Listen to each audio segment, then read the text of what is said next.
So we need to talk about John and Mary Magdalene because it's so fascinating to me that no church that I know of has ever talked about how both of them were the only two people that not related to Jesus that were loyalists from beginning to end.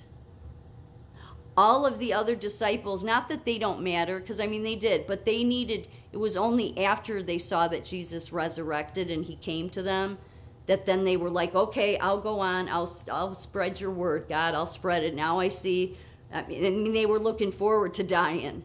And they all died horrible, painful deaths. I just did a video earlier about that. But they both died. Actually, people have lied about her story, and I think it's the Catholic Church that's done it because they've lied about her before. But she actually went with John to Ephesus.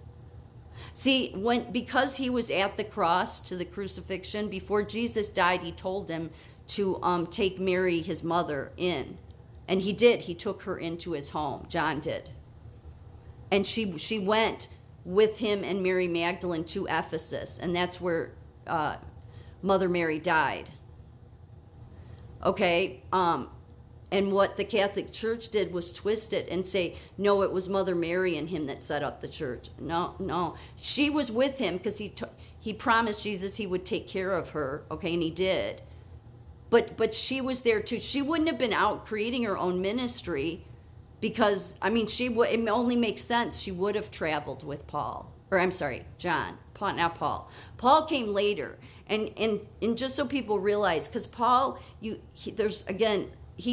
there's no books named after him, but when you come across those places in the New Testament, because I did a video recently showing, maybe I still have it, there's 13 different books that Paul wrote.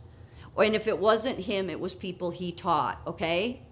And that's very important because even though I don't want to say he infiltrated for bad reasons or anything, because he did bring the faith to the Gentiles and he was persecuted and he did end up being martyred. But he really, because he came from this high elite Pharisee family, he kept falling. That's why it makes, you come across those places in the New Testament, you're like, huh? What is that? What? Why? It's totally like different. When that hits you, it's the Holy Spirit telling you, yeah, no, just, disregard that. Really. Because the stuff where he says like this, let the elders who rule well be considered worthy of double honor. No, Jesus would never be, no. Especially those who labor in preaching and teaching. That serves the Catholic Church, doesn't it? And others, yeah. The Pharisee religion, yeah. So that's why you can't just read it. You have to lean on the Holy Spirit. So, and again, I wrote in those things. So this is the book of Timothy. That's Timothy being somebody Paul trained. Okay, but it's 13 of the books is Paul speaking, and he's the only one that says all that. Peter at one point had said something about women submit. But again, you have to remember, they're falling back into that old thinking because they're so used to women having to be subservient and slaves, okay? Jesus really showed he didn't want that. But what's important about this is the reason I think people have played the Catholic Church, tried to turn her, because they're the ones that for years, I was taught in Catholic school that she was just some whore that Jesus saved. But they've twisted her. They've twisted her with Bethany or Mary of Bethany. They've twisted her with the Virgin Mary. No, she had a role. They just didn't want this world because the Pharisees went on to become the Catholic Church, really. They did. Look at how they dress. It's the same thing. They venerate and highlight themselves, okay? And then the whole world just worships at their feet. So, look, I'll tell you, even if you want to disregard all the children that have been abused under that religion, and as being that's something that God would overlook, I'll tell you why God will burn the Vatican to the ground. And it's because God said he will not be mocked. He's not kidding about that. So every government that wants to hold up the Catholic religion, have at it, okay? I do not want to be in the camp that is supporting the religion that mocks God. I mean, the Vatican there is a total like Greek Roman bathhouse with all of their statue Greek, and I mean, I mean, that's always troubled me because I'm like, it's you don't even have to be a Christian to know how the biblical God felt about the idols. I mean, it's just like, and they're everywhere, and they say that's where they play with stuff because they say, no, we don't worship, we venerate. No, that's not true. When I got married, we had to go at some point in the ceremony because it was a Catholic ceremony and go and kneel down, not to Jesus, but I didn't realize back then, no, in front of Mary, give her flowers. No, that's worshiping. They could say whatever. So they mock God. And because they've done it, they've led a ton of people astray. And all these people that have millions of followers that are Catholics, they're just trying to lead you astray. It's so obvious. So I don't care what anybody says. I don't care if they clean up their act. God will not be mocked, and this is mocking. When you have all of these statues to Mary, and you shouldn't have any at all, not even of him, but then the one you have that's your most prominent statue is this. So it's supposed to be representing Jesus being crucified during a nuclear disaster. It's a mocking. And so they put it up like, oh, it's this beautiful. No, they're so into that artsy stuff like that. The Roman Greek stuff. It's a total bathhouse at the Vatican. Just it's a lost cause. I don't care what anybody says. It needs to be bankrupted and burnt to the ground. Like it just needs to be gutted. And again, this is the other reason, because they've turned Mary into the Queen of Heaven. And you want to know why they did it? Well, because they don't know the Bible. They did it because of the book of Revelation that talks about the Queen of Heaven, and they assumed it meant Mother Mary. It doesn't. Because in another book of the Bible, God is furious, and he says, you make your cakes to the Queen of Heaven.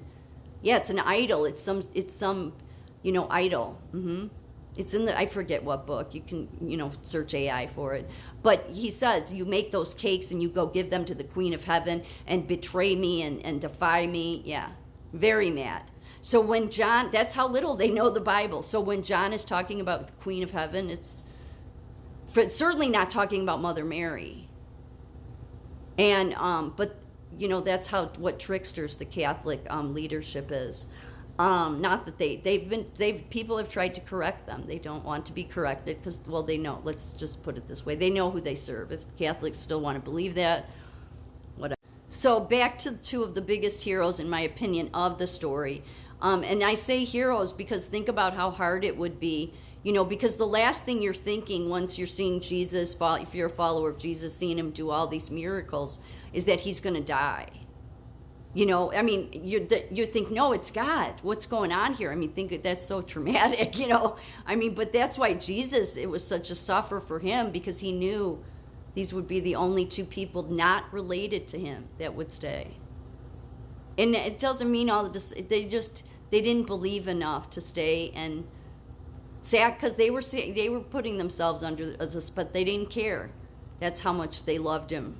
So because of that, neither of them suffered being martyred. They died of old age. I just think that's so fascinating. And he did take Mother Mary in, and then, she died in Ephesus. So the fact that they've turned Mary Magdalene's story into, a prostitute, and then they basically almost everything that's happened with her, they've tried to put that it was, like they've twisted that it was him and Mother Mary that set up the Christian church in Ephesus. No, it's her. So then they twist and they say, oh no, she died in some cave in France. No. It makes sense too that she would go with him, because she wouldn't have been able at that time, because women didn't have any rights to just go set up a ministry. So since him and her were at the cross together, it makes sense. And because he took, Mary, Jesus's mother in, I'm sure that just makes the most sense. She didn't just go running off to France in some cave. No, the Catholic Church, the Pharisee types come up with that. So, but it's amazing that that's how much they believed. They were watching him die, and here they knew he was God. They saw it, but they still believed. It's like it's touching. It's so touching. So, and yet what did the churches, especially the Catholic Church, do? They set up their entire church based on Paul, who wasn't even there at the very beginning. Yeah.